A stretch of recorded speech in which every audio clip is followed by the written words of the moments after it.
Hey guys, I don't know if you're like me, but I love Count the Dings and everything it has to offer. I just can't find everything I need. I know about Cinephobe, and I know about the mailbag, and I know about Bomb, but that's all we do, right, Amin? No, we do so much more. What? Yeah, absolutely. If you sign up, patreon.com/countthedings, you'll find a plethora of other content, fresh content, extended content, the OG pod overflow, the Cinephobe cold opens that we've taken and made their own thing to live only there, the Rewatchingtons, Bomb in its full and unadulterated cut, early drops of Cinephobe episodes, and so much more. Said the OG pod. Now, is it new or is it old? Mace, I'm glad you asked that.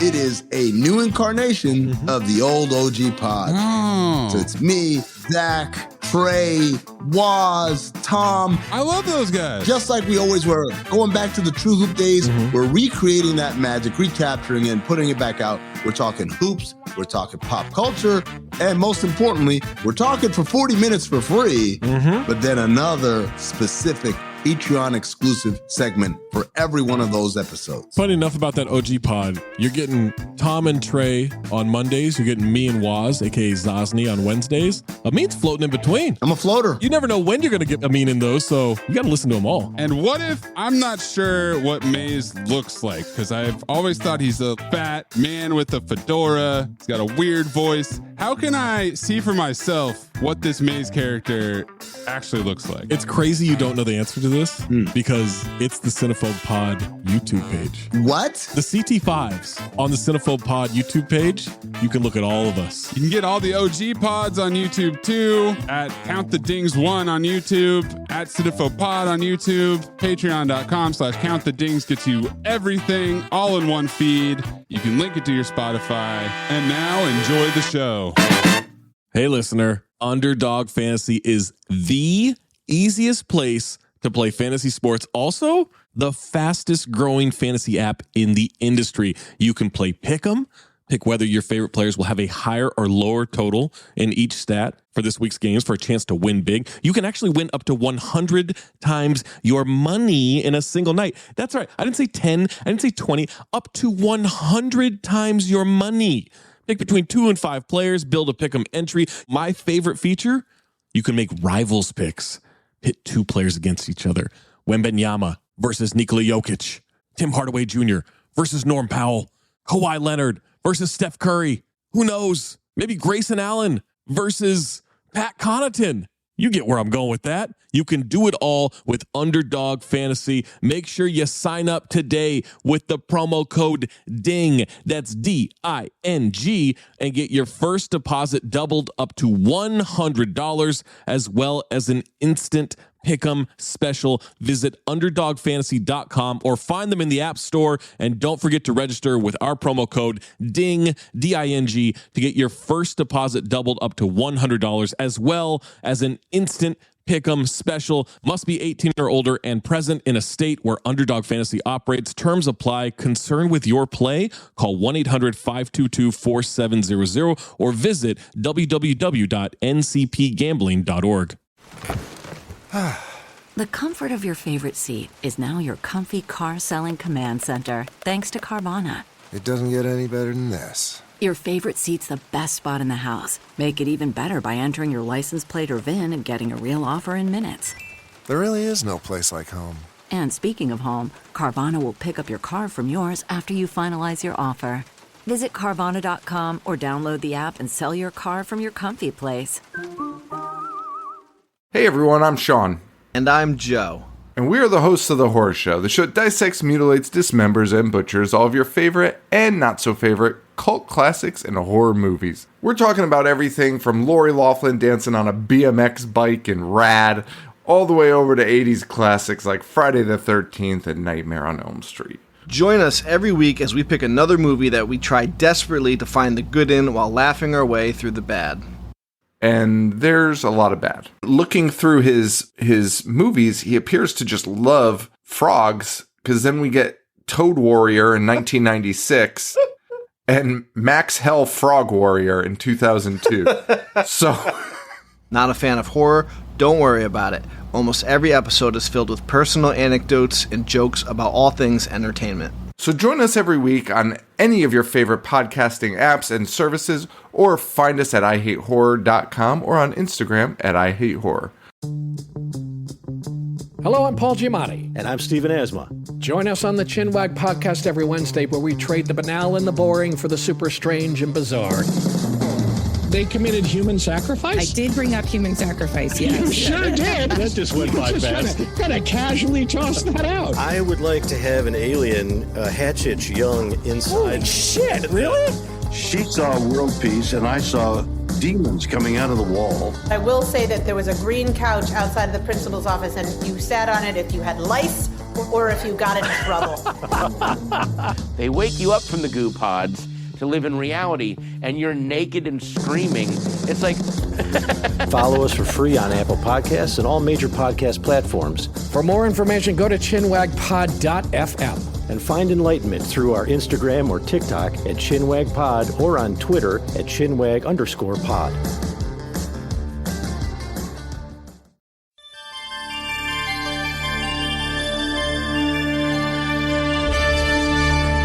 Previously on Cinephobe. 220 years for the Jaguars guy, 220 years of Cinephobe. What? That's a fucking bizarre synergy right there. Roy, thank you for rejoining us. A repeat offender. Foul. I'm sorry I did it. I can't believe it. I'm sorry. I'm sorry. He couldn't hold himself. He was going to show some self-restraint. I tried. You know what, Roy? I will not let you sit on this ice alone.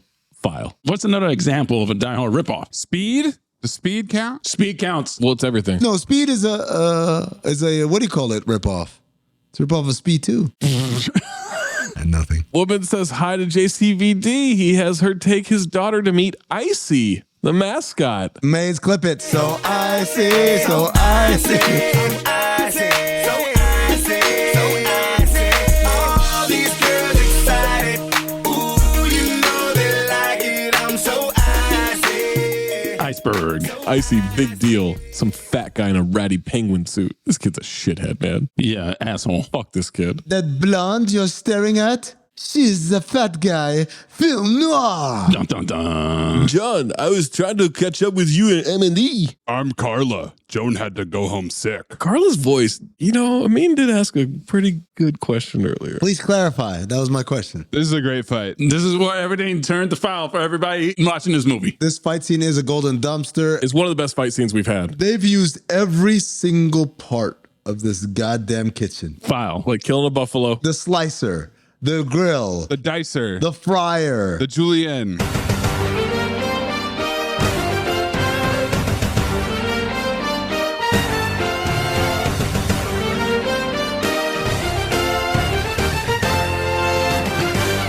A very ass-on jog by JCVD on the concourse. Yeah. Wait for me. More cops gearing up outside. Second period begins. Stupid-ass kid still in his seat. Looking around like a bingo. JCVD finds fake Imperioli. Says to get the cops. Daughter missing. Someone tried to kill him. You're not gonna call the cops? Thank you, Mace. Show me where this happened. Hallmark from Secret Service calls Powers, who mockingly calls him the very best. Yeah. That's a reference, by the way. Hallmark cards. When you care enough to send the very best Hallmark cards, that's what he's doing there. I'm a disillusioned patriot with a yen to fulfill my personal ambitions. For some reason, thought of Michael Douglas in Disclosure. Please clip that.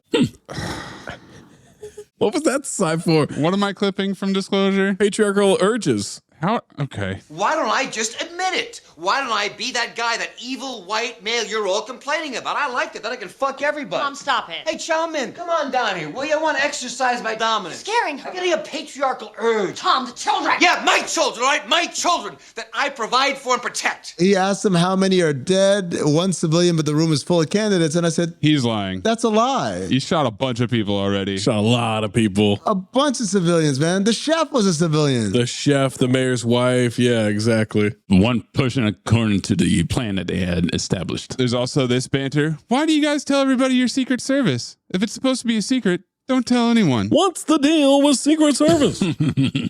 They think he's making unrealistic demands. Powers knows that Bentley bank accounts are CIA fronts. And Hallmark thinks he's ex-agency. You're wasting some of that unrealistic timetable. Some guy in the truck says, does he sound like he'll do it? Kill everybody? Sounds like he knows way too much. Which is a weird thing for Hallmark to say, given what we know what's about to happen. Tolliver with a big save against Chris Chelios. With 104 fever. Icy's gone from the kitchen. Where did Icy go? That I don't understand. Someone recovered the body. I don't know. Yeah, just disappeared. He's got a lot of people in the arena. And outside the arena. Jesus, he probably has more outside than he does inside. JCVD wants to go up to the owner's box. Fake Imperioli says there's VIP. I know the guy's not really security, but you told security that there was a 7-foot penguin that you fought, and if the penguin had a gun, I said, God damn it, JCVD. Just say someone abducted my child, man, and keep it at that. Well, he did at the beginning. Yeah, but then he's just got diarrhea of the mouth. He's just going to keep saying all this information and all this exposition. I want to go up to the owner's box. You don't have clearance. Neither does my Who knows if that's where she is? Let's page her over the PA. Maybe she's just lost. Oh, I made this up. The penguin had a gun. He's struggling, man. We'll page it too. You said her name was Carla, didn't you? Uh-oh. I always do this. Gave it away. I always give myself away. You didn't say her name, did you? No. JCVD disarms him. Beats his ass. Is he pressing his head into dry ice? Yeah, that was... Sitting out in the kitchen? That's not fun. Literal freezer burn. I mean, if you think about it. I'm not doubting this stuff. I'm wondering why is there 600 blocks of it just out in the open? Seems like a hazard. Also, how did it not get used in the last kitchen fight? We used every dangerous item. Well, saving it. So he says, what the fuck is going on? And the henchman says, fuck you and fuck your kid. So he pushes his face into the ice, and then he says, where is she? Where's Lau? I don't know. You know where she is. And he's like, is she up in the owner's box? And he says, maybe she went out to dinner. And I said, Enter? Is this another Mustafa situation? Who sent you? You'll have to kill me. Who sent you? Kiss my ass, Powers. Who sent you? Dr. Evil. That was easy. That was easy. Why did you tell us? I can't stand to be asked the same question 3 times. It just irritates me. Where is Dr. Evil hiding? Why would he tell me? I'm just one of his low-level functionaries. Where is Dr. Evil hiding? You'll have to torture me. I'll never tell you. Where's Dr. Evil hiding? Damn! 3 times. He's hiding in the secret volcano lair. Where's Dr. Evil's secret volcano lair? I spit at that question. Do I really have to ask you 2 more times? More burning in a minute that it will come off. All right. You asked me 3 times. Damn it. Yeah. We took the box. We got people everywhere. Whole joints rigged with bombs. We could bring the whole building down. What are you? Terrorist? I'm no fucking terrorist. I'm a professional. Reaches for a knife and his ankle holster gets loose. JCVD stops it, grabs a meat bone, snaps it, and stabs him in the neck. He gone. That's a golden dumpster for sure. Bone in the throat, Amin. Just like our man from the commuter. What? Upside down. Uh-oh, Chicago takes a 2-1 lead. SWAT team cocking guns outside. JCVD makes it to a payphone bank. They're all dead. Yeah. Goes to the team offices. Those phones are dead. They're dead. Beep, bop, boop. Meanwhile, this little shit is sitting in his chair. He's absolutely unfazed that his sister has disappeared. Sister's disappeared. Dad hasn't come back. Just chilling. Yes. Bingo. The Penguins just scored a goal in 7th game of the Stanley Cup final, and this dude is just sitting there drinking Coke. Nothing moves this kid. They just scored. Doesn't care. Cheer. Not once. Unbelievable. He opens a closet in the office. There's Joan. He feels her up a bit, then sets her on the ground. Oh. It's JCVD. He 100% did that. That was in the uncut version. Keep going. The director's cut. Keep going. He sees a cell phone on the desk of the office, calls 911, tells him VP's being held hostage.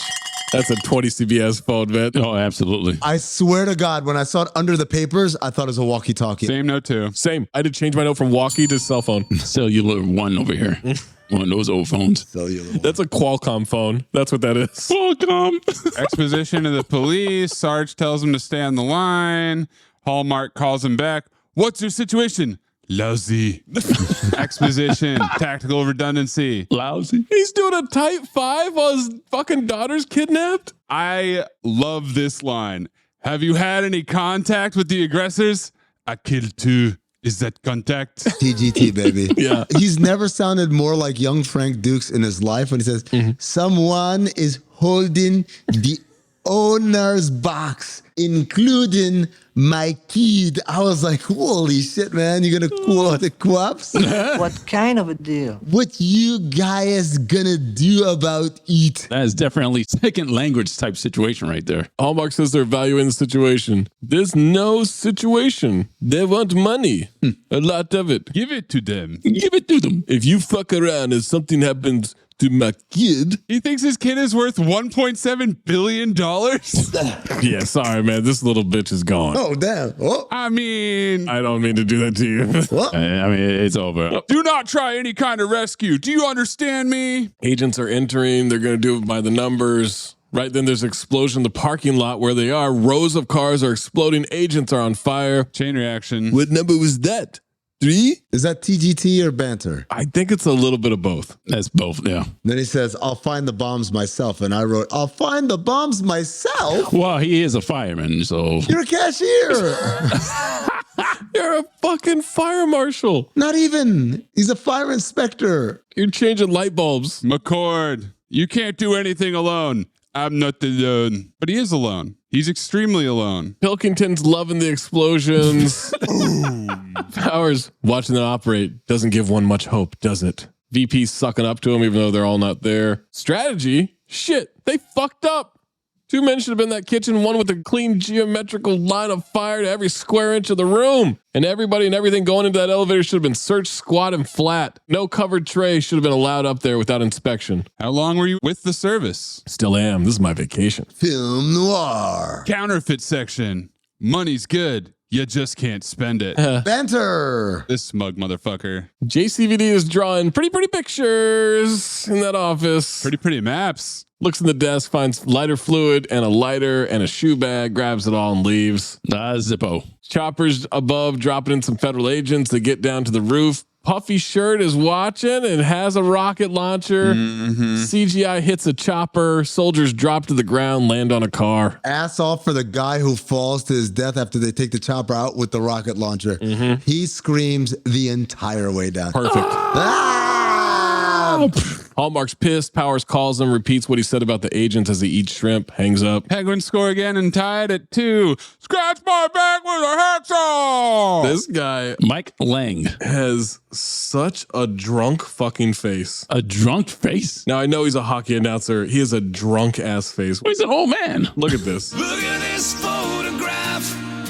Every time I do, it makes me laugh. Come on, Roy. He could be a legend and drunk at work. Okay, yeah, that could be me as well. So maybe he just has burst capillaries. Burst capillaries, huh? Bingo's son's still sitting there. JCVD sees goons walking around. Pilkington calls out the undercover reinforcements coming in. We pay these idiots to protect you, and they're going to try to get you killed. As a taxpayer, I don't think you're getting your money's worth. Money. Cavalry's coming. Custer was in the cavalry. Let him come. Well, everyone knows Custer died at Little Bighorn. What this book presupposes is maybe he didn't. Hallmark gets hit with the, I think you want to see this. That's such a classic action movie staple. Those bad guys were passing around one-liners during that scene, like they were passing the puck around on power play. If they love hockey so much, why don't we put them on ice? And I said, you're fired. Whoever wrote this shit, fuck you. All right, everyone, chill. The Zamboni comes out, makes a right turn, and then goes straight. With a dead body. Drive it. I get how it would just drive straight and, they put the accelerator on. Yeah. How did it make that initial right turn out to get to the... Well, it's the hugest Zamboner. It is the Zamboner. They drove Hallmark out to see this, by the way. Yes. You're going to want to see this. A dead body. We got 15 minutes to get over to the front of the stadium. There's a Zamboni coming at 2 miles an hour. It then dumps out bodies. Is that Jerry Stiller as one of the bodies that got dumped out? It's not Jerry Stiller. I thought it was a cool cameo. That was the guy that said they turned a headache into a concussion. Oh, is that guy? Oh, shit. Maybe you're right. Well, Roy, concussions haven't been invented yet. That's true, yeah. So that'd be weird. No, you're right. It's going to be 25 years before we get a concussion. Yeah, CTE, that never happened until like 2015. Oh, when the Zamboni opens up and there's ice in the back, it's like when Larry the Cable Guy tried to drive ice in his U-Haul truck and Jingle All the Way too. No. Yeah. No. File. Nope. No, even you didn't file that one. Hallmark says, get them out of there. 6 minutes left in the period. Agents and bad guys have pick and profile of JCVD. JCVD's in the bathroom on the cell phone. It won't work. He throws it against the mirror and a guy touches his shoulder. Don't get so worked up. They'll win. JCVD kind of throws like a bitch, if we're being honest. He's so fucking sweaty. He's running around. We got henchmen kicking down doors aggressively. Why does that black henchman look so fucking scared? I think that's just his face, though, right? Because he does look scared this whole time. In the first scene with the car, when they rear-ended him, looks scared. This scene looks petrified. What is going on here? He's not professional. He finds a bomb on his pretty map. Oh, did I miss the part where he says, no, don't do it, as the bad guys are getting ready to shoot someone? No, you didn't. It's right here. Yeah. Here comes Amin's no, don't do it. Okay. Same note too. Menage that note, yeah. Announcer unironically says, this place is about to explode. Yeah. He's drunk. He's on fire. He's drunk at work. Come on, man. Powers is going to kill the mayor. Hallmark calls him right as the period is about to end. You just killed 2 useful members of society. Says, no, it's being done. Maybe you'll do better in the 3rd period. Pilkington says they're moving some money. They're way behind. I said 1/3 at the end of the 1st period, 1/3 at the end of the 2nd period. I don't see anything close to that. Period ends. He shoots the mayor. No, don't do it. The mayor has decided not to run for re-election. Oh, tough guy talk. Wow, you really don't have this note, huh, Amin? What? Bye! Bye, Mr. Mayor! Bye! No, I didn't. Oh, wow. I didn't. Oh, God. Sean Astin digging a pool. JCVD both locating and defusing bombs. Were those wires in that bomb black and gold? Yeah, penguins. Unbelievable. I like his explanation for it later, which is very concerning, which we'll get to when we get to that exposition. But I also really like Gaston saying, they're moving more, but not that much. Yeah, I laughed at that one. That was great. It reminded me of Fogel in Superbad. He goes, I have a boner. It's not that big. Powers pulls out a detonator. JCVD clips the wire. He pushes the button. We hear a small boom. It's just fireworks. Oh. Guys, that's a kick-ass lighter. Guys, that's a kick-ass film noir is what that is. Yeah. Guys, fireworks at the end of the 2nd period of the 7th game of the Stanley Cup final is kind of premature. Oh, but it's a big celebration. Well, it's like popping champagne before the puck drops. That's true. Exactly. When the fireworks go off, the gasp from JCVD, it's a great gasp. It's an all-time gasp. Also, this is to show off that the arena has a retractable roof that you can see the fireworks out of. The igloo. Is that real? Zach, I did a lot of research on the igloo. Oh. Not only is it real, it was the first retractable roof in history. Wow. Pittsburgh making history. How about that? Pilkington has the real detonator. JCVD disarms the bomb completely. He goes into a room that controls the billboard and the Jumbotron. I have a message for the board. I am having a very bad day. In case you haven't heard, a guy named Bell invented the telephone. Banter. You got a type 5 here, buddy? It's just one of those days. It's just one of those days. As JCVD picks up the phone, it's dead. The motherfucker, what'd you just say? He should have used the phone then. He went through all that rigmarole outside with the pay phones over here just to go inside and use that phone. Rigmarole. Hallmark is assuming detonators are radio controlled once they jam frequencies, and that's when Jean-Claude uses the billboard to say that the whole stadium is rigged with C4. Oh, billboard's position. BLDG, building. Yeah, you'd only have so many letters. Oh, so now when Stallone has issues with the number of characters. If Stallone was trying to use a license plate to convey a life or death situation, I would have a little more consideration for him. That's a good point. How does he know it's C4? He just cut it a piece off. It says C4 on it. He cut wires. He had no, it said C4 on it? It does say C4 on it. Oh, my bad. Let's exposition his resume. Arson investigation, lots of commendations. Problem is, although he was taken offline for being a head case. You know, the whole child dying situation. Yeah. I love this exposition.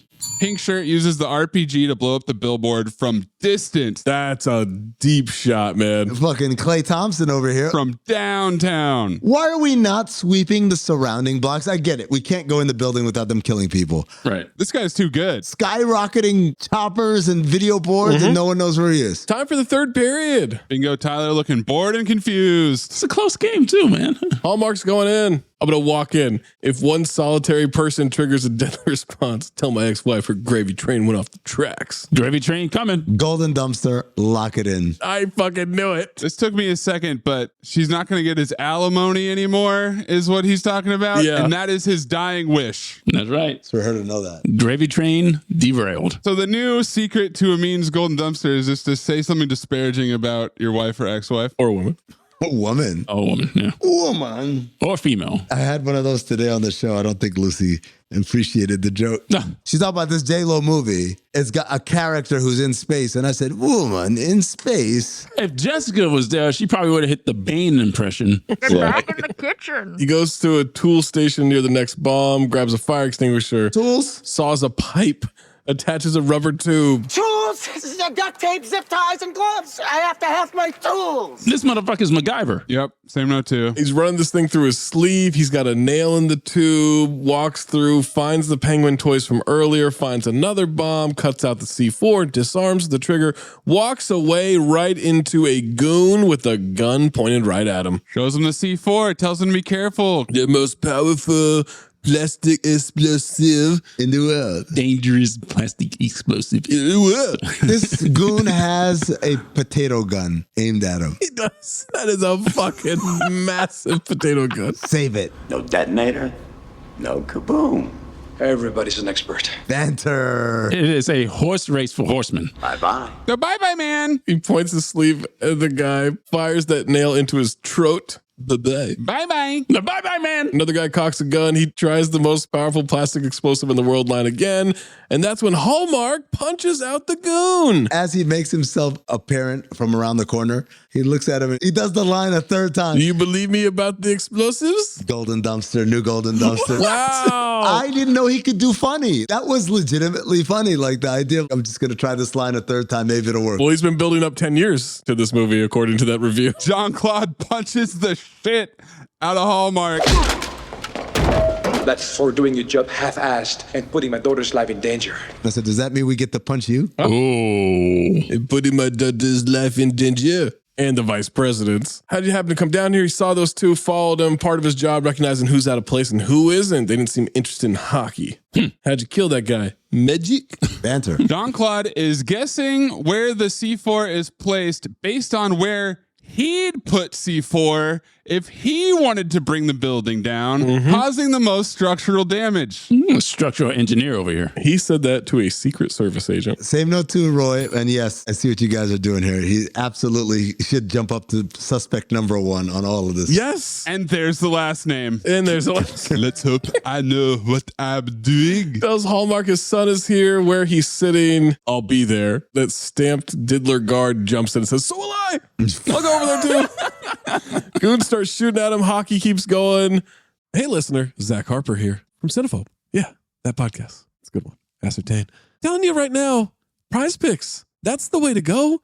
Prize Picks is America's #1 fantasy sports app with over 3 million members. The easiest and most exciting way to play DFS is just you against the numbers. You pick more than or less than on 2 to 6 player stat projections and watch the winnings roll in.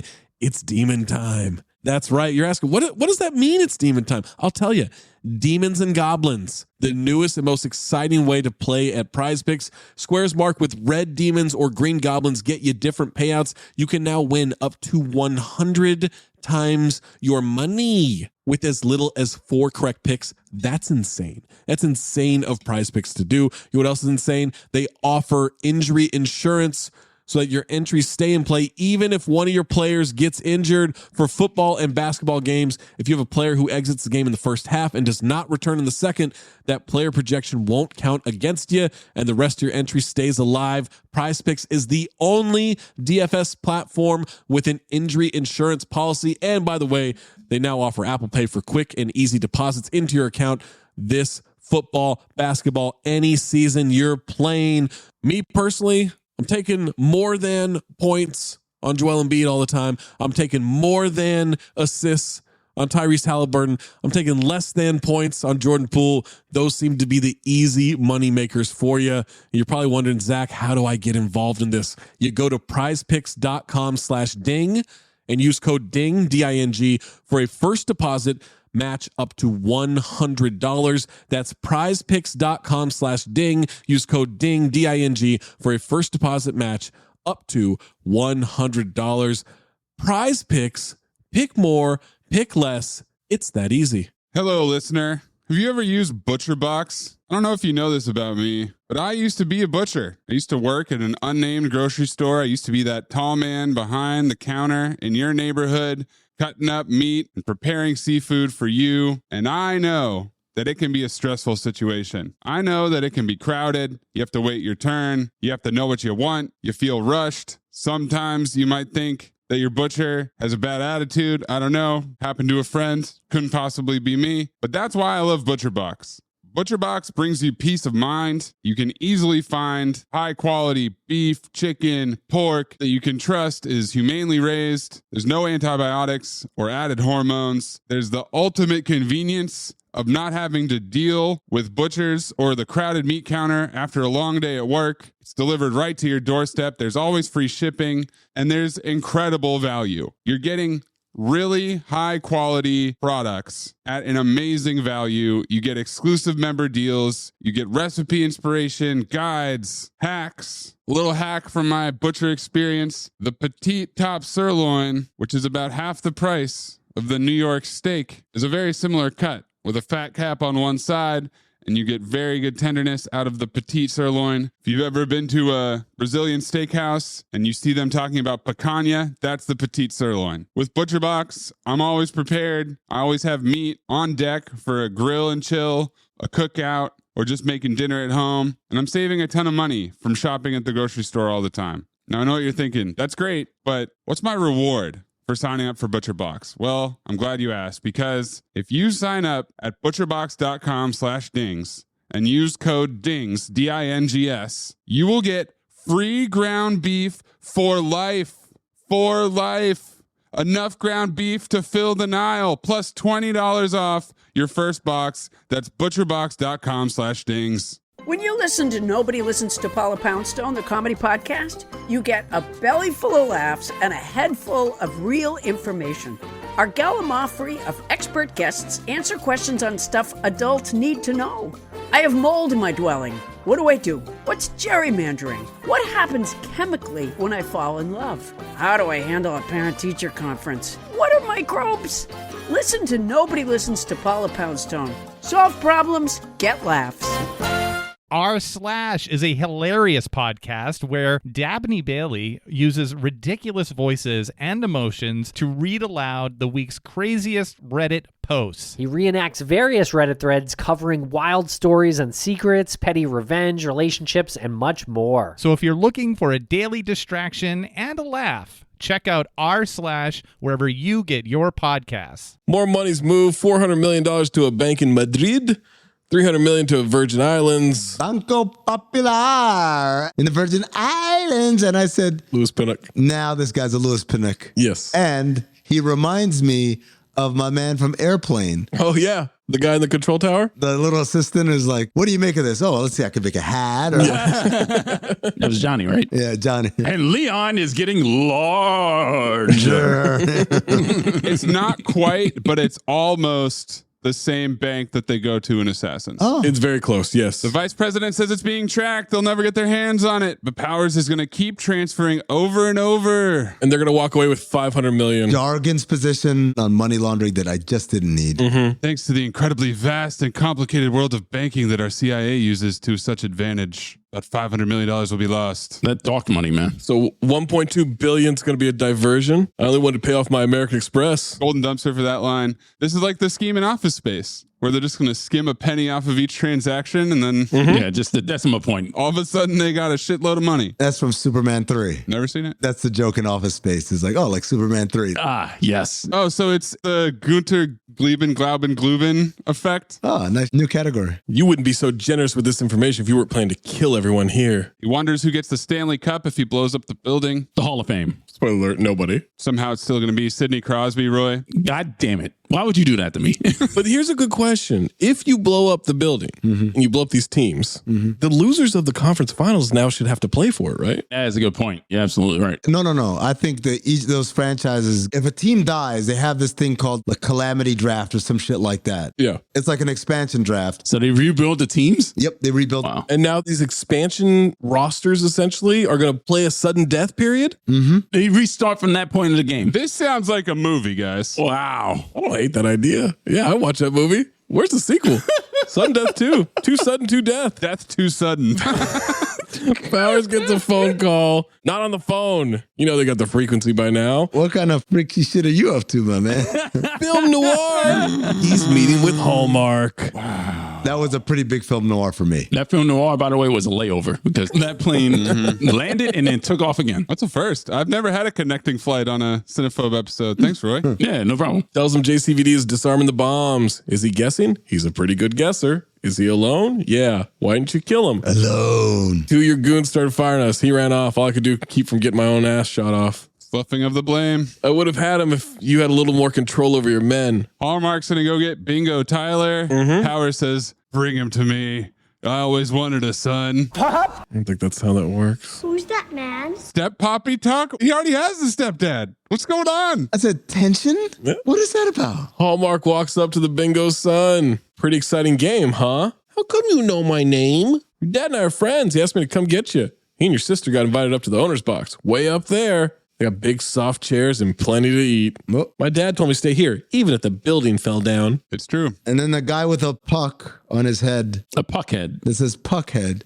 Yells with his ass off, by the way. Hey, fella, I didn't pay to watch you down in front. He looks like a Lord of the Rings character. This guy has a misshapen head. Look at this photograph. Every time I do, it makes me laugh. Down in front. That shadow really makes it look like fuckhead. It does. Which is what he is. Cuckhead. Oh. That was the last CT5. Oh. Tyler says he'll scream if this guy makes him go with them. Bitch. There's an easier way to do this. Take out the badge. You got his name, got his badge. Hey, I'm with the Secret Service. I'm with your dad. You got to come with me. You don't have to talk nice to a child. Like, let's go. No, not once. Roy, I'm going to tell you right now. If you saw the ass whoopings that JCVD was delivering on this kid's backside, that shit was not going to move him. He was like, He did the Magic Johnson head shake. I told you I'm with the Secret Service. And I'm a little kid. Yes. Bingo. Hey, fella, down in front. And so Hallmark just walks away. Sean Astin digging a pool. Well, no, it's because he's blown. His shit is completely blown. Yeah. Because now the kid's going to resist. But here's the thing. Kid resists. One, he's a tiny little shit. You can pull him wherever you want. And then when people are like, hey, what are you doing? Boom, Secret Service badge. Shut the fuck up. Get out of here unless you want to go with them. That's all you got to do. You're Secret Service. Get arena security and help you out. Yeah. Got it. JCVD is near some pipes, gets a flashlight, finds another bomb. A light gets flashed on him. It's Hallmark. How many did you get? Is that all? Christ, I'm just one guy. Why would he do this? Why wouldn't he just shoot him? I don't know. Finds out he's all alone. Then Hallmark pulls a gun on him. You must be very proud. I'm going to be real rich. Bars. Gravy train. JCVD takes out the squirt gun. What are you going to do? Drown me? I left. Shoots the lighter fluid at him through the flame. Hallmark is engulfed in flames. Flame on like Johnny Storm. How do you like your ribs? Yes. Did he pump the super soaker before he do that? It's a handgun. There's no pump. No, that was a super soaker, man. That actually had a pump on it. No, dude. It was a super soaker pistol. He runs away. More flashlights approaching. He goes back. Burned up Hallmark attacks him. JCVD knocks his ass out. Our third Mustafa reference. I'm very badly burnt. Where do you think they got it from? He's got some terrible eye makeup over his left eye. Yeah. Lopez. Got cooked like chili. Hides from the goons. Grabs the cell phone of Hallmark. Hits redial. Roaming charges. Gotta love that recall button. Super handy. Oh. 20 CB. Yeah, super 20 CB. Calls Powers. Tells Powers that Hallmark is dead. Uses the alias Tom Castillo. Tom Castillo? How you doing, Tom? Which is still more believable than Darren McCord as a name for him. Yes. Also, so breathy in this. Why is he talking like this the whole time? He's been running around. I mean, come on. This dude's been getting steps in. That man's tired, yeah. Asks how many hostages there are. Says that's a personal question. Ever been involved in an AOP, Tom? So you'd probably think I was lying no matter what I told you. So I'm going to let you talk to a little friend of mine. He puts the daughter on the phone. This is weird. This bingo child with these bingo glasses that seem to have gotten stronger in prescription as the movie goes on. Yeah, they're getting thicker.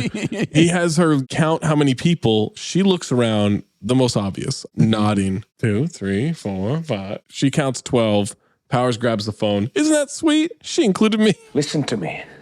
Listen good. If you touch her, you look at her crushed side, you lose.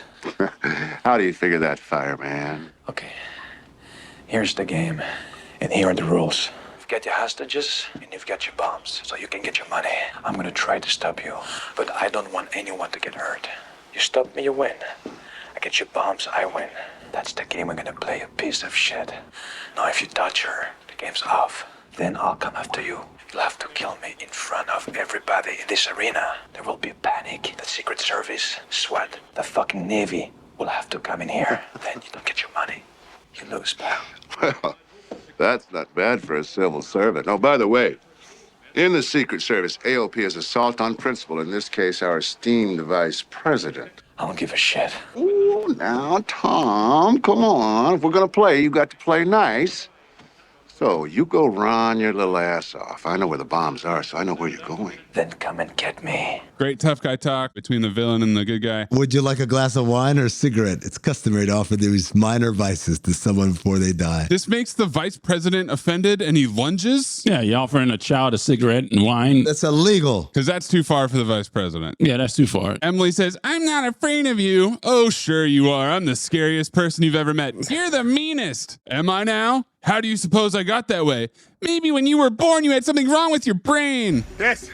Bingo. Oh, so cute. Got his ass. His response, I'm gonna kill your daddy. That's a great response. That is. Great response to a child. You know? He promised he'd take me home. He always does what he says. So do I. Now what, you little bitch? This is in direct conflict with the testimony provided by the bitch ex-wife earlier, who says, don't do this again. Kids can't take it or whatever. So either the little bingo child doesn't know what she's talking about, or maybe the ex-wife is a little bit of a bitch. Yeah, but you know, she didn't know what her dad did for a living, so. That's a hard TCH. It's real Sophie's choice for Amin to choose whether to blame the bingo daughter or the bitch ex-wife. I think what we've got here is... It's a combination? Yeah. Combination. She tries to hit him in the face. He blocks it, and then she stamps his hand. Powers talking shit to this little girl is a golden dumpster for me. I love how he is destroying her in trash talk. Penguins score. Buy Sam a drink and get his dog one too. It's a good one. Right up there with Fresh Horses for My Men. As far as something That's not right up there. No, it's not. Yes, it is. No, man, come on. It's a good line. Buy Sam a drink, get the dog one too. Hey, Noodle, hey, boy, you want a drink? Oh, no. Hey, Maze, we moved on. There's a new Noodle, by the way. We moved on. New target. Target? Well, let's use a different word. The name is Jax. And Jax is a good boy. Okay. This fucking fraud, man. You guys will love this. Oh, boy. Jax, good boy. Bad guard dog. You know why? Too friendly. Yeah. He just lets everybody in. Yep. So she lets you in. All right, Blackhawks tie it up.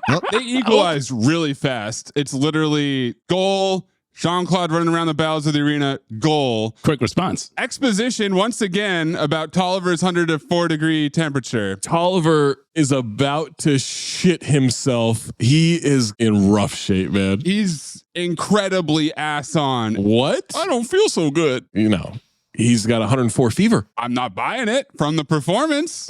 He's delirious out there, Maze. What are you talking about? Okay. This coach, by the way, is terrible. Yes, he is. Is he? He's terrible. What's the matter? I feel like shit. Go to the locker room. Reggett, get in there. Kenny Reggett, yeah. Is that a real person? Yeah. They've been using actual NHL names in this movie except for Brad Tolliver. That's a fake name. Oh, shit. But yeah, Kenny Reggett is an actual goaltender. Dirk Graham is an actual player, like I said earlier. Yeah, that I knew. Yeah, of course you did. JCVD grabs more bombs, phone rings. Hey, fireman, where are you? You don't call? You don't write? You don't call, you don't write is definitely 20 CB. I'm that far away. He has an entire period to get all these bombs. I don't know how many, 17 bombs or whatever? Well, he doesn't know how many either, to be fair. He says 10. I could detonate all 10 right now. JCVD says, then you lose. And I said, this plan really sucks. Yeah. Because the only way it works is if you sacrifice yourself in the process. Mm-hmm. I felt like he could have done all of this. He could have extricated the VP, gone somewhere else. There's no heist moment of we have this amazing exit that no one can think of. Yeah. Either give us the money or I'm blowing all this up. Or I'm going to kill Saul, which is all right. That first bomb, it took him, 3-4 minutes to just take the bomb off and then cut the black and gold wires. Now he's a veteran, man. He's done like 6 of these. Let's not worry about time at this point. It's continuity. Roy, he is a time cop after all, okay? He can manipulate time. That is true. You are absolutely right. He gets scared by the crowd noise like a bitch. Nervous stomach fireman. Power says he's at number 7. Somebody go get him. How did he know? From the crowd noise. From the crowd noise? There's only one of these. Yeah. Just one bomb is under the stands. Just one. Yes. 2 goons have him cornered to the stands. He starts running over all the seats to cut across the crowd. This is a golden dumpster. Yeah, it's a golden dumpster. Hopping from armrest to armrest like he's skipping rocks across a lake. His dumbass kid doesn't notice this? Well, the dumbass kid is watching the game, all right? No, he's not. He shoved the shit out of that usher. Yeah. I laughed so goddamn hard. I don't know why Amin doesn't like this movie, but it reminds me of Kicking and Screaming, where Will Ferrell all of a sudden shoves a kid to the ground. Because there's too many kids. I'm surprised you like that movie. I like Will Ferrell. Sean Astin digging a pool. Did you guys notice the long strip of empty seats? Yeah. From top to bottom. Oh, like every single row has a seat that's open? They were moving the crowd for the camera shot, and that somehow got in, right? Yeah. I love that he falls over some fans, though. That's a great touch. Yeah, and then rolls right back onto his feet. Crashes into the board, keeps cutting across, runs into the bowels of the arena. Goons are still after him. Chicago scores again. Clap bomb, slap shot, goal, 4-3 now. JCVD runs in the locker room, sees Tolliver with an oxygen mask on the trainer's table. This man is knocked out. 104 fever. He's gonna die. I said, is Brad Tolliver dead? He's at 104 degree temperature. Let's definitely leave all of his heavy goalie pads on. And nobody check on him. Just have him laid out. Pedialyte. That'll fix it. Tolliver is now in his clothes, no uniform, still on the table with the mask. Oh, JCVD in a Tolliver uniform, back on the ice. He just walks onto the ice. Oh, we've got a Rip Chimsky situation. I have questions. He goes and he tries to blend it on the bench, and coach says, feeling better? Then get the fuck in there. How the fuck did he get the entire, all of it? Time cop. Off of Brad Tolliver. How? Time cop. In a small amount of time? It takes a while. It's taking him the entire third period just to undress another person's goalie pads and then put it on himself. 100%. And then take the goalie pads off again later. And then he was going to sit on the bench. He has bums to find. What are you going to do? Sit on the bench the entire game? He's trying to hide. Trying to hide. I'm going to hide in plain sight. The goalie! He looks around the arena. These henchmen look hilarious. Oh, they're great. Is it 20 CB or did that look regular in 1995? No, it's 20 CB. He was wearing a Hawaiian shirt, right? It's not a Hawaiian. It's more like a Samoan shirt. Yeah. That was a big guy, too. Oh, he's huge. Being a goalie during an NHL game sounds way more terrifying than oh my God, being trying to murder me. Transition offense, yeah. There's people rushing towards you. Well, I mean, I think you forget. He played a little semi-pro in Canada. They gave us that exposition, so we're good. Played some goalie, yeah. Little junior hockey, huh? The announcers notice that he's not challenging the shooters at all, but he hasn't done that all game because he's sick with 104 degree temperature. He stayed in that crease, though. His head is going back and forth like young Frank Dukes watching that conversation. Every time Chicago starts bringing down the ice. Oh, shit. Oh, shit. Oh, shit. Oh, shit. Oh, shit. Oh, shit. The coach is so ass off. Say, move out. Move out. Move out. Move out. Move out. God damn it. Move out. That man was not leaving that crease. And then when he does, he gets flipped head over heels. He gets knocked the fuck out, man. Lying in the middle of the ice for a good couple minutes. He gets knocked the fuck out. No one scores on the open goal. Tolliver hit his head so hard his kids will be born dizzy. 20 CB. Because concussions don't exist yet. Concussion spotters would have gotten that one and stopped the game. He would have been out of there. Here comes Chicago again. He stops a goal with a sliding glove save. Julia Cat Gaffney. Sean Astin. Then he signs I love you to his son, except it was his daughter who was learning sign language, not his son. So his bingo son should have been like, the fuck is this? Why is this goalie talking? No. He's trying to make the sign. So now he knows what the sign is, and that's dead. His bingo son knows the Ruth Conda Forever sign from anywhere. As someone who has siblings, I've seen my siblings actively learn things and retain none of it. None of it. There's no way. There's something shocking. It didn't retain any of it in the same day? Nope. It didn't pertain to Amin, then he didn't pay attention at all. Pretty much. The players, by the way, was celebrating that save like he actually scored a goal. Yes. What are we doing here? They're congratulating him too much for one save. Yeah, it's just a save. It's 7th game of the World Series. The World Series? I mean, of Stanley Cup. Celebrating the second period then. He made saves then. He then goes up and absolutely rocks one of the Blackhawks. Yo, one hitter quitter. He punches the fuck out of him, man. Gave him a game misconduct and got him out of there. Coach, Tolliver, what the fuck are you doing? He freaks out. I love that because he looks at the clock. He's like, oh, I got to go. Yeah, I got to get out of here. There's 4 minutes left. He poked him in the shoulder. He's like, excuse me. Boom. Coach yells that it's $1,000 fine. 2 minutes, well worth it. Get in the box, big goon. Goons notice that it's him. This henchman looks like a buff version of Chris Farley's brother. Yeah, I think it was on Lebertau's show. This guy? Not this guy in particular, Chris Farley's brother. Oh, okay. Somehow, despite everybody thinking that it's Tolliver, this henchman can recognize that it's Jean-Claude from across the ice. Back in the locker room, goons shoot up the locker room guy. JCVD knocks him out with a stick. He locks the door. He grabs the gun. Let's not forget the full-fledged high kick while wearing full goalie pads. Oh, yeah. That is crazy, man. It's going to take him a half hour to get out of this uniform and these pads. Yeah, time cop. Goon shoots at him in the locker room gym. It jams. JCVD is out of bullets. Oh, yeah, motherfucker. I'm about to whoop you. He knocks the goon out with gym equipment. He gave more moves than a Mae West on that one. He lost me on that one. This drunk fuck. Mae West, 2-0 for you. Yeah, that's more Juju territory. Yeah, that's true. First goon is up and fighting now. JCVD jump kicks him into the tool area, uses the press equipment against him. Tools! Knocks him out. The gym is not as dangerous as the kitchen. No. Not as many ways to kill somebody in a gym. No. No, just shoving tacks down and hand gets stabbed. JCVD gets out to the boards. Robitaille breakaway. Secret Service goes for Powers. He shoots him in the head. 10 seconds. He scores right as the buzzer sounds. 4-4. This is incredible tension in filmmaking here with Robitaille with the breakaway and they're going back and forth and the clock and everything. I felt it. But then I said Sean Astin digging a pool, them flashing sudden death immediately at the end of regulation. He said it. They jumbotroned it. This is sudden death. All-time choke job by Chicago. Of course. Ed Belfort, what are you doing? Yeah, I was going to ask Roy, how bad was that defender that got deked? In the seventh game of the Stanley Cup final, doing that at the end at 0-0. Yeah, that's bad. They lost in a power play, even though the starting goalie for the other team is out. 5-minute major and a game misconduct for Brad Tolliver, a.k.a. JCVD. Why does Powers booth? Be like, well, they got me out of technicality. Yeah. Third period's not over. Because it's the title of the movie, Zach. Right. Yeah, they got to fit that in. I don't know what his plan was at all here. I don't know why he's still in the building. He could have left. Sudden death. Sudden death. Life's just a shit box of ironies, huh? I don't know if you guys noticed where we get the panning shot to the owner's box. On the outside, they have the seal of the vice president. Because he came to a game, President Obama came to a goddamn Wizards game. They didn't put the fucking presidential seal on the seat. He's just a guy, dude. He's just a guy. He's just next in line. I mean, they got the red, white, and blue campaign ribbon things that, like, when Ulysses S. Grant ran for president. Yeah. None of this makes sense. I'm sure they had a seal when Abraham Lincoln was president before Grant. I'm sure they made something up. We also got the double elimination level explanation of sudden death. Yep. It'll mean the team that scores first in the next period will win the Stanley Cup. I think they did it twice. Double elimination.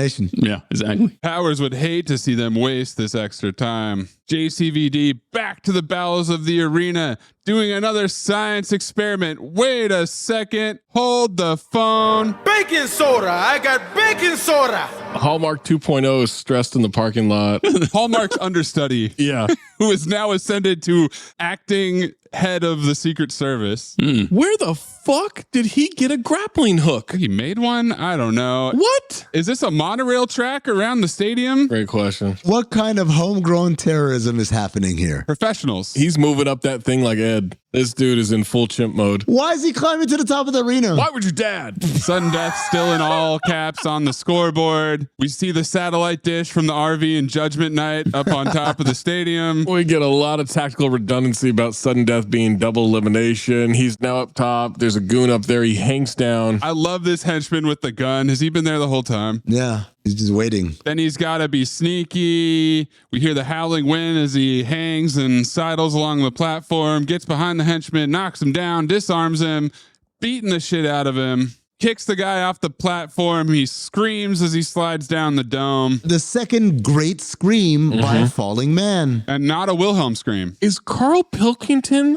playing fucking Doom? Yes, he is. Carl Pilkington says, we still got a little bit more money to move, and I hope it's not mine. Definitely guy from Airplane. Another guy comes out there. JCVD opens up the dome, starts fighting the goon as the roof is opening. Goon knocks him off. He's hanging on the open dome. Did he just hotwire a stadium? Golden dumpster. We get a pan out shot from the action on the ice to the roof. That's the rough. The roughest, toughest rough in our rough inventory. How did JCVD get enough force on this punch whilst hanging off the ledge? Yeah. What? He's incredible, man. What a fireman. He's hanging on by a cable. Goon tries to knock him down. JCVD tosses him below. I know we should probably wait to the end of the movie, but I'm going to just say this right now. It's remarkable that he's a fireman and yet never used any fireman skills in any of this fucking movie. The fireman skill was finding the bombs. Yeah. That's not a fireman skill. Yeah, he's an awesome expert. Hit a fire extinguisher, he turned it into a weapon. Yeah. That's not a fireman He skill. changed a light bulb. He changed a red light bulb. What's a fireman skill, Amin? How about axing down a locked door? That's a fireman skill. He climbs up the fucking arena. He didn't need a ladder for that either. Yeah. That's not a ladder. Firemen use ladders. It's got to be a ladder. What if he had saved a cat up there? Then, okay, now I'm in. Oh, that's a different situation. Yeah. It's a different movie now, man. Just imagine that he's saving a cat in every one of these scenarios, and it'll work out for you. It was a Florida Panther you saved up there. His daughter is Julie the Cat Gaffney. That's her origin story. All right. The goon grabs onto a hanging light. JCVD back on the roof, grabs his bag. Goon swinging to the rafters, but he slips, falls down onto the Jumbotron, which starts sparking. The announcer yells, "Holy shit!" Yeah, that's an FCC violation. Golden dumpster ass off. Another great scream on a falling individual. That's 3 for 3, guys. Yep. Falling screams, horseman. This flash of powers grabbing the vice president's collar and the vice president whimpering and trembling. Ass off. The fans notice JCVD. Jean-Claude does a flying leap off the roof in his homemade harness. Scoreboard raining down, sparks. At this point, I still didn't know what he was trying to do until he grabs the grappling hook. And I said, this is an unhinged plan. He's a firefighter. This plan is batshit crazy. It's one of the worst plans we've ever seen. CT5 worst plans. Really well executed, though. No, not well executed. It is. No, he luckily didn't die. Yeah. There's no well executed here. He's got a horseshoe up his ass the size of fucking Paul Bunyan. Okay? It's a monkey paw. It's a monkey paw thing. Monkey paw. What the? Why is it up his ass? Why would you the watch? But the part that does work out after he does a flying leap onto a track camera, hops off it, catches another light, and swings is his baking soda bomb creates a perfect entrance. No. Let's properly describe what happens here. He knows that his daughter is in a room. He throws an explosive at said room. No, onto the roof. He's trying to save his daughter, and he threw an explosive where she is. He put just the right amount of baking soda on it. Not too much. Zach, what if I told you that that's not even the biggest danger he puts his daughter in the end of this movie? It's not. You're right. You're absolutely right, man. I got the same note too. Same future note too. He jumps down in the hole of the roof on the box. Goons firing and fighting. Fans rushing out of the arena. Not his kid. JCVD shoots up a goon. His dumb son's still in the seat. He kills Pilkington. Power sneaks out. He finds his daughter. He helps up the VP. They all leave the box. Doing the Predator dap with the VP. Yes. This is where I said this is a Tubi movie. Budget. All those perfectly good whiskey bottles, gone. Shot up. R.I.P. It's still making me cry, actually. I mean, Roy, what if I told you that they belong to the owner of the Penguins? Does that make you feel a little better? yeah, it does, actually. You won't get to enjoy it ever again. It's a stampede out of there. Powers puts on a mustache, drops his watch, has the detonator, asks, "How many did you find, fireman?" See each location as he flips switch after switch after switch. One of them explodes by some pipes, causing water to flood. We got people slipping and sliding in the water. The bingo son is looking around. He's the last person in the fucking arena. I didn't move, Dad. I didn't move. Not even when things blew up. Oh my God. I would be like, bitch, I know you didn't call me a real fireman earlier. Nah. I know what you said behind my back. You guys are missing something here. Think about every adult around him who left him there to die. Yes. Yes. They embrace. Agent tells JCVD not to move. The dumb daughter has absolutely no survival instincts because she just wanders off. Says, that's the man. Who's that man? She stamped his hand. This fucking wig. This disguise. And mustache combo. It's ridiculous, man. Plus the Penguin's leather jacket. Look at this picture. He's so smug too. It's so funny. It really pissed me off. The situational awareness that this kid has. I mean, her father spent the entire movie kicking people just to get back to her and save her, and now she gets kidnapped again? Kidnapping mother's back. Powers grabs her. She yells, doesn't resist. She's just running with him. I mean, fucking become dead weight, kid.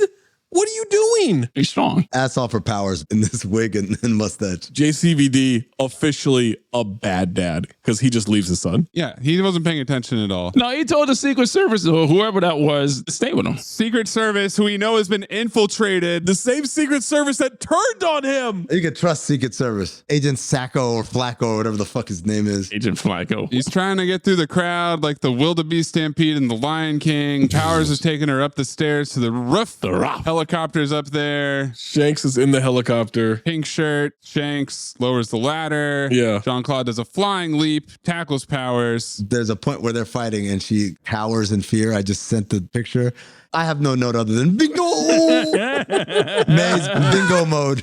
Yo, you're right. She's got George Costanza's glasses at this point. Come on, man. These are massive, massive adult eyeglasses. Well, we need them for one shot coming up. Then we got a button getting hit. His kid falls through a trap door and he does not try to help her at all. Mm-hmm. She's sliced alone in cliffhanger, holding on for dear life. She says, no, as she falls. I laughed. And then she's ass on with her scream. She broke the perfect streak of falling, screaming people. Yeah. And then I said, Sean Astin digging a pool. There's no fucking chance. She pulls her way up. Pulls her way up? How about catches herself? The upper body strength to do that. It'd be just two arms. Survival instinct. Well, now, to be fair, maybe she's been training with her dad for the last 2 years. Yeah, fireman. Because we know he doesn't have a job. I mean, they were separated because of the divorce, though. So that's true. Well, okay. So 1 weekend a month for the last 2 years, she's training with her dad. Exactly. Supervised. That's all you need. At fucking McDonald's. That bitch ex-wife is not letting him. Powers has him over the side, choking him. Choking at 7. Jean-Claude breaks free, headbutts, throws him back. Yeah. Then we got the rope ladder making it down. I'm not going to kill you. I'd rather you spent the rest of your life remembering you couldn't save your little girl. Daddy! That's kind of a good plan, man. He aims at the daughter. Jean-Claude dives. Very to be dived by JCVD to take the bullet. Very, yes. The ladder makes him drop the gun. He doesn't care. He laughs. Climbs all the way up into the chopper. But the ladder's still there, so Jean-Claude gets the gun, hops on the ladder. Comes up. Suspended above downtown Pittsburgh. Powers is laughing. He's so proud of himself. this right here, this is like Die Hard 2. Yes. When the dude from the Shawshank Redemption got back in the plane, everybody's in there, they're celebrating. One guy over here is blowing smoke rings with a cigar. Yeah, the plan worked. Yeah, we're out of here. He unloads with armor-piercing bullets. These bullets rip through this goddamn helicopter like it was made out of paper mache.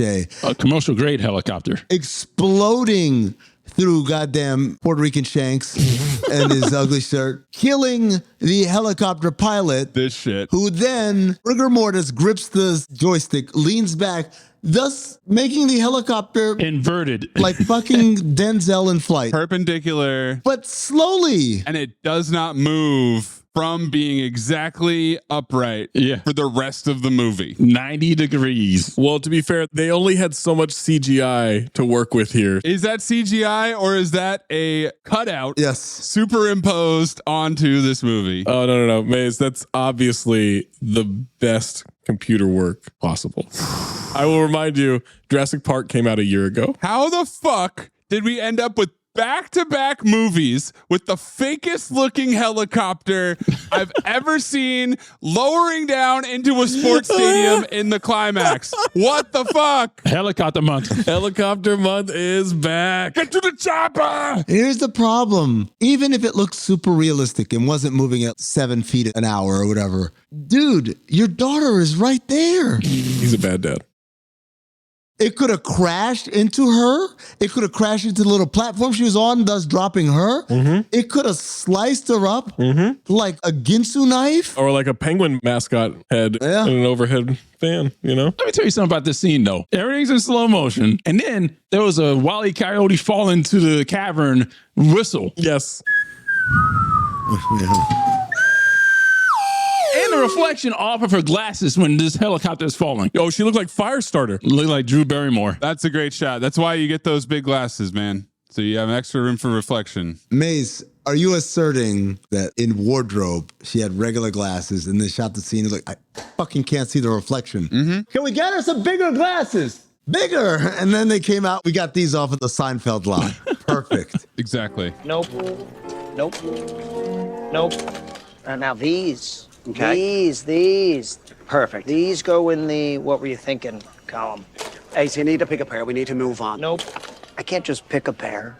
I need to feel it. You've 75 choices here. Pick a pair of fucking glasses. It crashes onto the ice. And my next thought is, so when are we finishing game 7? Oh, we got to go back to Chicago for this one. Mom shows up. JCVDs get wheeled into an ambulance. Oh my God. Bingo, Tyler. You should have seen my dad. My daddy's a fireman. You didn't see shit, you little bitch. You're still sitting in your seat the whole fucking time. Roll credits? That's it? I was shocked. Did Poppy Talk just score the sudden death goal at the buzzer? I love that they put the Blackhawks and Penguins roster in the credits, by the way, near the end. That was great. They sure did. They were there. Who cares if you lose the game? You got this off your chest. I mean, it's just one night of bar trivia. Ooh. One night of bar trivia is sacrosanct to us. Trivia is sacrosanct. Arnold Schwarzenegger, Sylvester Stallone, and Bruce Willis were considered for the role of Darren McCord, but all three turned down the role before Jean-Claude got the part. Arnold turned it down because he had made True Lies and Junior back-to-back. Willis turned the part down because he was already working on Die Hard with a Vengeance. And Stallone turned the role down because he didn't like the quality of the script. Academy Award-winning writer Sylvester Stallone. Bruce Willis turned it down because it was Die Hard on ice. I would have loved to see that misshapen ape Sylvester Stallone try to be a goalie. Misshapen. Misshapen. James Woods was originally considered for the role of Joshua Foss, the Powers Booth character, but he turned down the part because he didn't like the direction of the character. Did we ever hear the name Joshua Foss at any point? Not once. I think James Woods would have actually been a good character for the bad guy, for a villain. Powers Booth was really good, though. He was excellent in the movie. But if you think about James Woods in The Specialist as that character, does it qualify? Yes, you should do that movie. There's no way this qualifies. 10%? Dude, I'm telling you, you got to do it. They shot this movie during the NHL lockout, by the way. That's how they got everybody. Oh. Peter Hyams wasn't interested in making the film when he first heard about it, thinking it was a lame idea for an action film, but Jean-Claude recruited him, and Hyams liked Van Damme's ideas for the film enough to agree to sign on as director. They wanted Jaromir Jagr to do this, and he couldn't be bothered. But then later when he watched the movie, he wasn't happy that there was a player wearing 68 for 3 of the opposing team goals, making him a -3. Yeah, you can't have that, you know? While shooting inside of Civic Arena, in some sections, there were cardboard cutouts of people because production didn't have enough money to pay any more extras. Jean-Claude Van Damme doesn't fight a henchman until 37 minutes into the film. The original version of the script was supposed to be a parody of action movies. The only part that remained was when McCord fights a terrorist wearing the mascot outfit. This is like Slapshot, supposed to be a documentary, and then it turned into a comedy with Paul Newman. Oh. Karen Elise Baldwin, who got a story credit, was the wife of Pittsburgh Penguins owner Howard Baldwin. So the owners of the Penguins had an idea when they built their fancy new arena with a retractable roof. Hey, let's get a movie made. They were also film producers. And there you go. That's how you get a story credit. I also saw that she was the TV director saying, let's see what God sees in the TV truck. Yes, she does make a cameo appearance in the movie as well. Roy, there's a bit of trivia here that I need you to confirm or deny. Jeff Jimerson, who sings the national anthem, apparently he sings it before every Penguins home game. Is this true? Most likely. I mean, they got people from the Penguins organization like Mike Lang. That mullet is a regular? Not only is he a regular, he's the only motherfucker who sings the national anthem before Penguins home games? He's got to mail it in. Jeff Jimerson is the national anthem singer for the Penguins. Oh, guys. Executive Chef Andrew Ferrara was played by Paul Mochnik. He died over 6 months before the movie was released. He never saw it. In The Office, Michael Scott's movie Threat Level Midnight that he spent 11 years writing, shooting, reshooting, and editing is basically a ripoff of Sudden Death. Correct. Got a couple clips for you. We've searched the whole building, Golden Face. Where is the bomb? We've searched the whole building, Golden Face. Where is the bomb? We've searched the... Okay. He said, we've searched the whole building, Golden Face. Now, where is the bomb? So you searched the whole stadium, But you didn't think to look in the puck. The bomb is in the puck. Hey, Golden Face. Yeah? Go puck yourself. Michael, you have to get to that puck before halftime, or the whole stadium will explode. 1 minute left in the period and still no puck. Cherokee Jack. I want you to take all your frustrations with women, the system, with everything. Take it out on the puck. All on the puck. Take it out on the puck. I'd like you all to do an experiment on a plant, something that may benefit mankind. And if you devise something that's groundbreaking, I guarantee you a A in this course. Oh, well, hold on, man. You following me? You can't do that, Lionel. Look, man, if you don't want me to have a foreman job, I understand, but I need my fucking job, man. Louis Pinnock Accent Award. Pilkington. So were you saying that Michael Gaston is Hickey? What is your Louis Pinnock? Is that Carl Pilkington? Yes. Absolutely. My Louis Pinnock is the new husband's Mike Lang impression. Okay. Yeah, curls off mid-sentence, stepdad. Let's show me who the horsemen are, guys. Yeah, we got soul.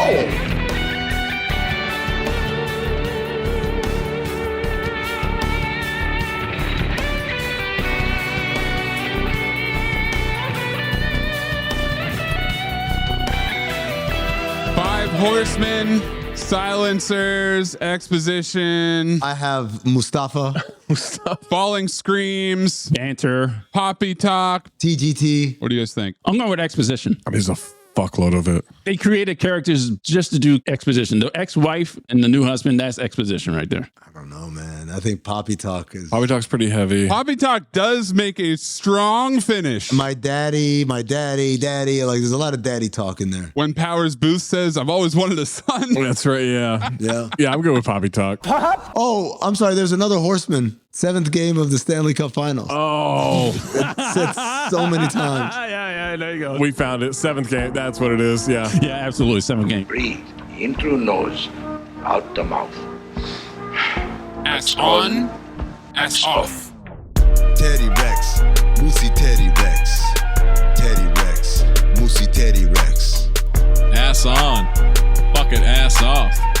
Ass on, fuck it, ass off. Michael Biehn Memorial Ass On Award, or maybe it's not at this point. We'll find out soon. Yeah. Jay Caulfield as Tolliver, the goalie, especially when he has to act sick. But I think it's Ross Malinger as Bingo Tyler McCord. Oh, I think it's both kids. Oh, it's a tie. Oh, wow. I got to give some other nominees. Luke Robitaille gets one as well. No, don't do that to him. Come on, man. He scored the game-tying goal. Yeah, he scored. He's ass off. Ass on whenever he had to talk. Also, the henchman from the beginning where he wears the sunglasses for his ID pick. Oh, fake Imperioli. Ass on for JCVD when he does the Rodney Dangerfield. Go on. The coach when he talks about the $1,000 fine. But yeah, my pick would be the kids. Yeah, both of them. My ass on is the scared black guy, the scared black henchman. Wait, or the second in command Secret Service. Not Hallmark 2.0. No, it's the scared black henchman because there's no reason why that guy should be looking like that. Yeah. So ass on for him. Carl Weathers Memorial Ass Off Award. I had Michael Gaston as Hickey, but I think it's Powers Booth as Joshua Foss, the unnamed villain. I've got some other nominees for you guys before you make a decision. The old lady, the gardener, as Maze called her. Oh, dementia? Ass off for Duckerman. Duckerman, yes, absolutely. Ass off for all the guys who fall to their deaths. All of them. Puckhead, head coach, when he's telling move out, oh, damn it, move out. And ass off for the announcers. My vote's for the announcers. Oh, Mike Lang? Yep, he's killing it. No, it's Powers Booth. Yeah, it's Powers Booth. Okay, how about this? I'll give it to Powers Booth, but only when he has the disguise on. I'm with that, yeah. You're good at keeping secrets? Absolutely. Because I've got a present for you. Secret present outside by the dumpster. Is it a baseball mitt? It fits you like a baseball mitt, like a glove. I hope. Golden Dumpster nominees. When Powers corrects the woman on the price of his wristwatch. Come on. Jean-Claude Van Damme fighting Icy, the penguin mascot, in the kitchen. Have you had any contact with the aggressors? I could too. Is that contact? Gaston saying, they're moving more, but not that much. Powers talking about moving the money as a diversion. I only wanted enough to pay off my American Express. Jean-Claude hopping from armrest to armrest like he's crossing a river. Jean-Claude taking the ice as a goalie, making a glove save, and then crushing Dubinsky with the one-hitter quitter. Jean-Claude Van Damme hot-wiring a stadium dome roof to open. Other ones, Golden Dumpster, when the bingo daughter says, I want to go with Icy, and JCVD says, so does Tyler. It gets elbowed, yeah. Oh, Golden Dumpster for Duckerman putting on the jockstrap on his head. I swear, if you hurt my wife, you'll what, burn my toast?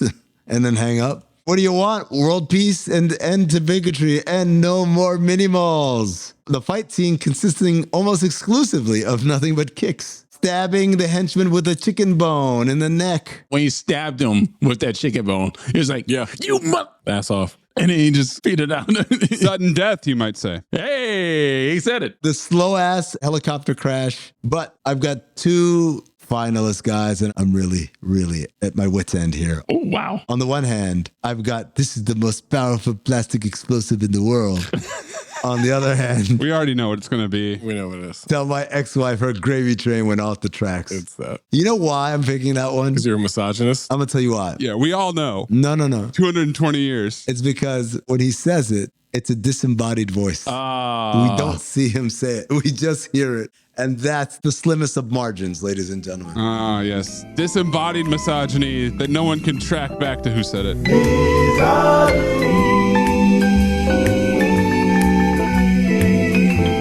Roy, what's your golden dumpster? You know what? It was going to be the mascot fight because that ultimately led to my final decision on how I felt about the movie. But I mean, that disguise that Powers Booth wore is just too damn good, man. Disguise, yeah. I'll go the mascot fight in the kitchen. I like the way they explored the space. I like that they insisted on keeping Carla in the mascot outfit the entire time. She never took the head off or anything because, you know, it's a stuntman. Then I will go with he plays goalie. The goalie!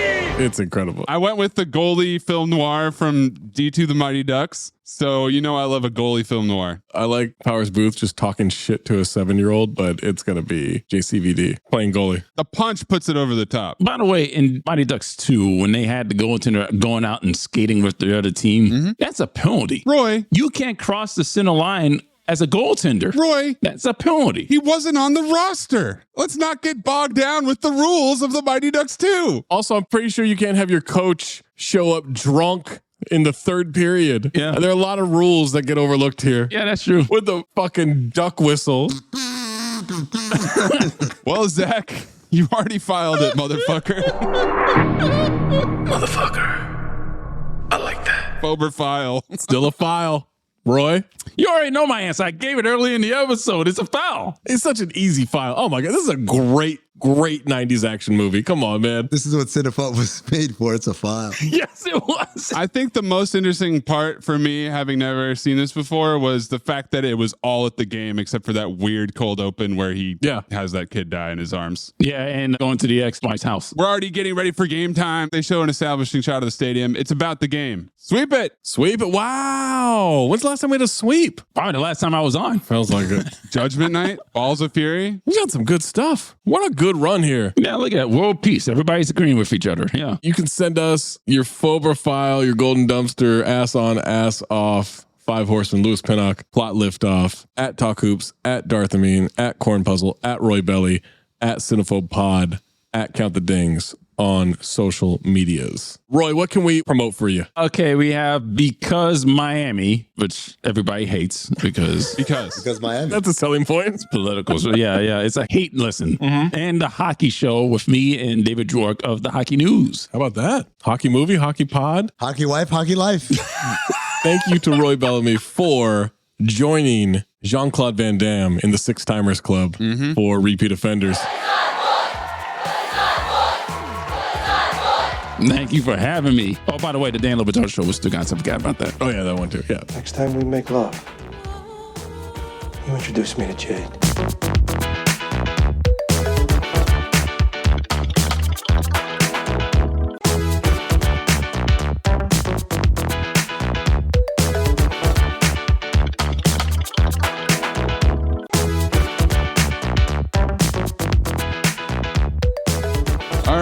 My next pick, one of my favorite things in Hollywood is when two projects about roughly the same subject come out in the same year. Some classic examples include Dante's Peak and Volcano. Yeah. Armageddon and Deep Impact. Yeah. Torque and Biker Boys. The Prestige and The Illusionist. Friends with Benefits and No Strings Attached. White House Down and Olympus Has Fallen. Right. The year was 2009. Paul Blart Mall Cop came out in January and cast such a fat, wide shadow that I feel like this movie got overlooked and wasn't given a fair shake. That's why we are going to ascertain, observe, and report. I knew it. It is on Max. I knew it. I knew it. With fat Seth Rogen. Is there another kind of Seth Rogen? I know he kind of got thin. He lost the weight for funny people, but then they never explained why he needed to lose the weight. He could have been fat Seth Rogen. It wouldn't have made a difference.